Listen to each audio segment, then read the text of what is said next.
gostaria que o senhor prestasse atenção, porque eu prestei atenção no senhor. Ouvir a verdade deve ser complicado, né, senhor ministro? O senhor me chamou de leviano, o senhor me chamou de mentiroso, o senhor me chamou de outros termos, disse que eu sou aliado de facção. Não, ele não disse isso. Desse tipo. Eu estou Você apenas... está mal interpretando a frase dele. Presidenta. Eu estou pedindo silêncio. Vossa Excelência, pode ficar quieto. Vossa Excelência, pode ficar quieto. Agora, nós já temos a solução. É só colocar o Flávio Dino agora em toda a incursão da polícia militar. Porque, afinal de contas, entrei 15 metros. Os 15 metros que o senhor adentrou ali, senhor ministro, é impossível a polícia militar do Rio de Janeiro, Bob, entrar ali sem um aparato pesado policial. E não seriam recebidos simplesmente com o senhor descendo assim do carro, ajeitando o paletó, não. Seriam recebidos a tiros. Senhor ministro Flávio Dino, o senhor tem decepcionado os brasileiros, frustrado as pessoas que lhe confiou esse cargo. E, obviamente, nós temos divergências gigantescas, politicamente e ideologicamente. Mas eu não torço pelo teu fracasso.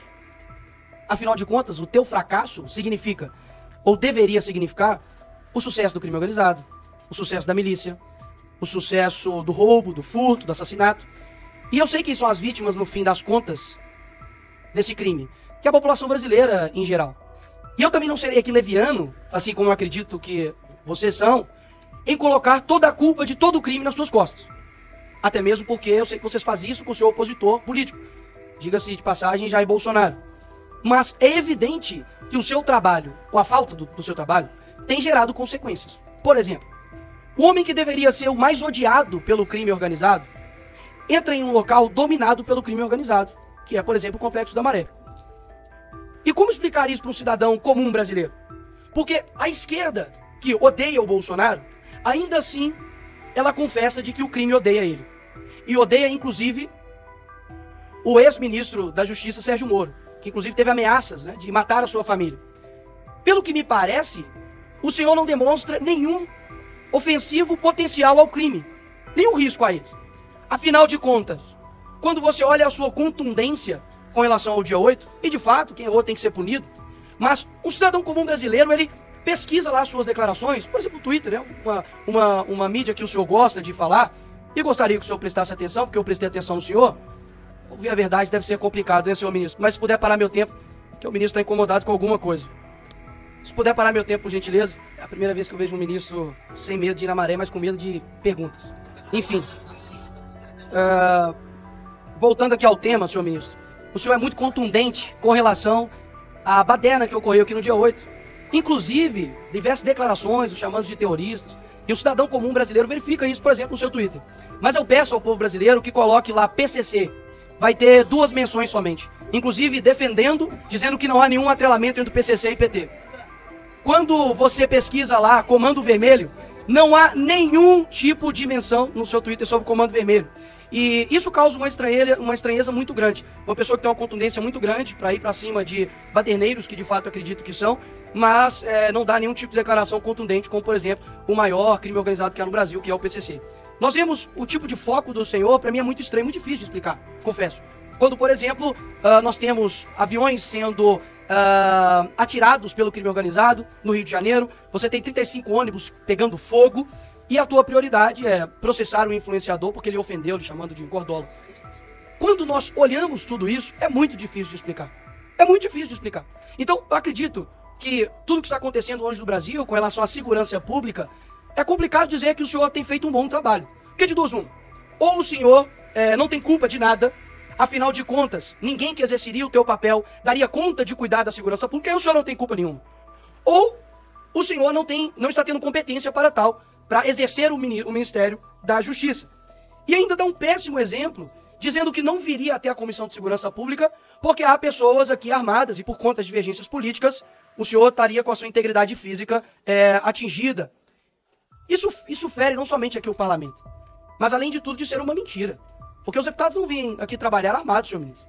E o senhor sabe disso. Ou ao menos deveria saber, como o senhor gosta de insinuar para as pessoas. Agora, quando nós olhamos para os outros demais acontecimentos, a tua eloquência, o teu discurso, a tua fala, né, o teu deboche, o teu desrespeito, vem perdendo a graça.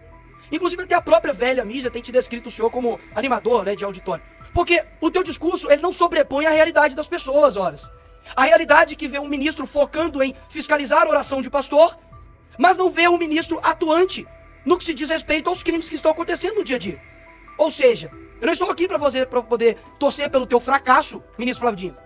Eu estou aqui para poder deixar bem claro que as suas declarações, e por mais que faça uma ginástica mental absurda, de que vocês precisam interpretar, é sempre nós, né? É como se o ministro fosse um iluminado. Ele sempre sabe de tudo e nós, meros seres abaixo de humano, precisamos interpretar o que o ministro diz. Afinal de contas, só ele entende o que ele diz. Até mesmo porque quando ele diz que a Polícia Federal está a serviço da sua causa, Lula, e do Brasil, aí o senhor diz que é uma mera dificuldade de interpretação nossa. Eu digo o contrário. As suas ações demonstram que o senhor tem feito com a Polícia Federal o que vocês acusavam de Jair Bolsonaro fazer na Polícia Federal. E agora nós temos uma brusca absurda de apreensão de cocaína e maconha, por exemplo. Redução de 28,6% de apreensão de maconha, comparados ao mesmo tempo do ano anterior, e 31,4% de redução de apreensão de cocaína. Ou seja, não está tendo coerência nas suas falas e nas suas ações. Isso, inclusive, eu acredito que tenha atrapalhado o seu próprio chefe, Lula. Porque hoje é uma pesquisa que a aprovação tem caído no governo. Eu não sei quem te assessora ou se é da sua cabeça, mas essas declarações não têm ajudado o teu próprio governo, porque eu tenho certeza que a pauta número 1 no Brasil é a segurança pública. Ou seja, quando a pessoa vai trabalhar e vê um ônibus queimado, e vê lá, coloca no Google, tira o processo, e vê que não tem nenhum tipo de atuação contra, de fato, crime organizado, mas somente um trabalho padrão já da Polícia Federal, que tem feito, a pessoa sente-se frustrada. Então, eu acredito que não há coerência ou imparcialidade por parte do ministro. Pelo contrário, defende tudo o que condena, e quando é da direita, faz um show absurdo, vai pra cima, inclusive, de ministros, de deputados que com suas falas na tribuna, mas nada o faz contra, de fato, o crime organizado que tem destruído as famílias no Brasil. E por fim, pelo menos uma coisa eu concordo com o senhor, ministro Flávio.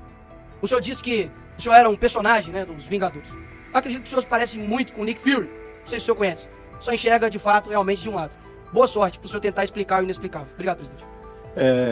O senhor me chamou de leviano, o senhor me chamou de mentiroso, o senhor me chamou de outros termos, diz que eu sou aliado de facção e coisas desse tipo. Eu estou apenas... Você está mal interpretando a frase dele.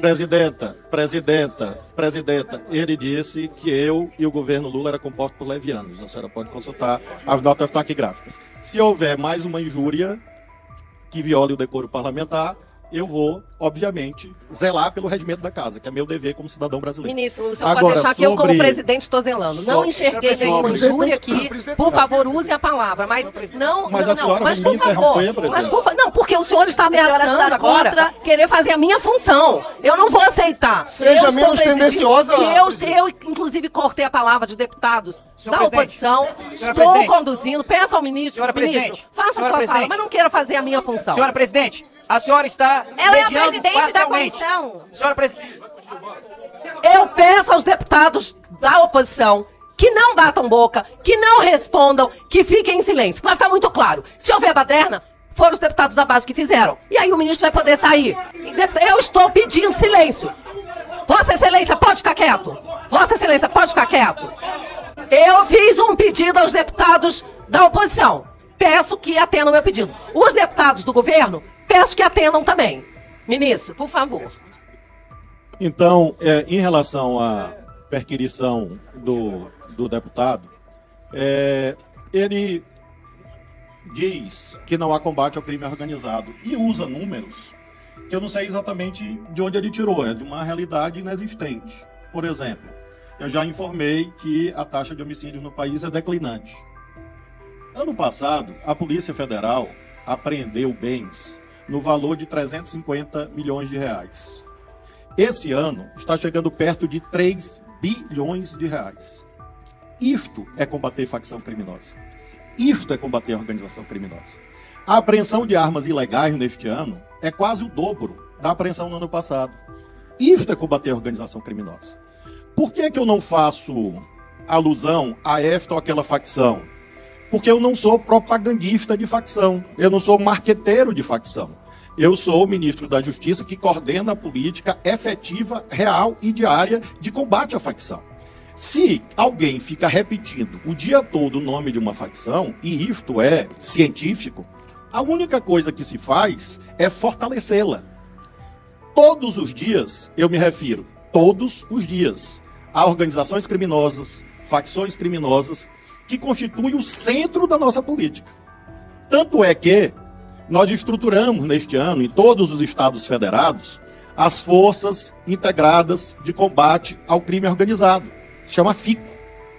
Tanto é que nós constituímos as GISES, Grupo de Investigação de Casos Sensíveis.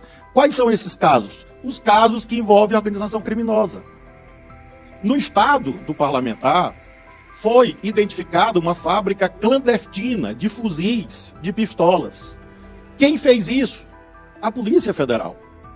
Sob, obviamente, à luz do artigo 87 da Constituição, direção administrativa de quem? Do Ministério da Justiça. Por que houve a localização dessa fábrica clandestina de fuzis e armas?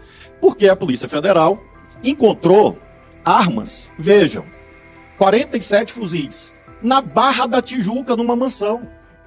Eu não sei por que há esse preconceito violento, abjeto, contra os moradores de um bairro do Rio de Janeiro. Por que há essa ideia de que fuzis são encontrados numa mansão na Barra da Tijuca e ninguém diz que a Barra da Tijuca é bairro de faccionado? Porque são ricos? Assumam que não gostam de pobre. Assumam que não gostam do povo. Em relação ao complexo da Maré, já foi esclarecido dezenas de vezes, em entrevistas e em comissões, inclusive nesta. É mentira que eu entrei no complexo da Maré sem segurança. Isso é algo... eu ia dizer outra palavra, mas para não me nivelar por baixo. É inverídico, é falso, é mentiroso. Havia dezenas de policiais presentes, da Polícia Federal, da PM do Rio de Janeiro, todas as forças que foram avisadas. Eu ingressei, dizem que eu subi o morro. É gente que não conhece o Rio de Janeiro. Eu ingressei. Obrigada, não, mas ministro. se eu não puder explicar as coisas, não, ministro, é difícil. mas é porque não eu ingressei. Ministro, eu ingressei. Ministro, eu vamos ingressei. Respeitar o tempo que os eu deputados têm ingressei que respeitar. 15 metros. Ministro, por gentileza. Deputada, deixa eu concluir a frase. Para concluir. Uma frase, deputado. Eu ingressei. Uma frase. Eu ingressei 15 metros. 15 metros. O senhor estava lá para dizer que tinha barricada? Bom, eu ingressei. Por gentileza, ministro. É o senhor que preside? É o senhor que preside, sem bater deputado? boca. Não, por favor, convidado. por gentileza. Então, eu quero pedir aos assessores, por gentileza, tem deputado em pé. Eu peço a gentileza aos assessores que cedam lugar aos deputados que estão precisando de assento. Eu ingressei 15 metros. Eu só quero concluir a frase, se a senhora permitir. Eu ingressei 15 metros no Complexo da Maré. Pois não, com segurança. E eu não sei por que insistem em mentir sobre isso. Porque não gostam de pobre, apenas por isso. Um minuto de réplica, deputado Nicolas. Como eu disse, eu era convencido de que o ministro Flávio Dino era uma pessoa extremamente capacitada e colocaria todos no chinelo, mas isso, de fato, não tem se mostrado. Pelo contrário, o teu argumento é dizer que eu não gosto de pobre. Eu nasci na cabana do pai Tomás. Nasci numa favela em Belo Horizonte. Agora, nós já temos a solução. É só colocar o Flávio Dino agora em toda a incursão da Polícia Militar. Porque, afinal de contas, entrei 15 metros. Os 15 metros que o senhor adentrou ali, senhor ministro, é impossível a Polícia Militar do Rio de Janeiro, BOP, entrar ali sem um aparato pesado policial. E não seriam recebidos simplesmente com o senhor descendo assim do carro, ajeitando o paletó. Não. Seriam recebidos a tiros. Não adianta tentar mudar a realidade. Quem mora lá sabe. Ninguém aqui tá querendo taxar como se pobre fosse traficante, não, porque eu nasci lá e sei muito bem que é uma minoria que avacalha um monte de vagabundo. Então, meus parabéns por nunca ter respondido a minha pergunta de que quem negociou a sua vida com tráfico. Um minuto, ministro. Obviamente, deputado, o senhor que não é o do Rio de Janeiro, não conhece o Rio de Janeiro. Os deputados... Deixa o ministro falar, por gentileza. Os deputados do Rio de Janeiro, tá aqui o Áureo, tá aqui o Jones Moura, tá aqui o Lindbergh, Luiz Lima, eu não sei porque eu não conheço.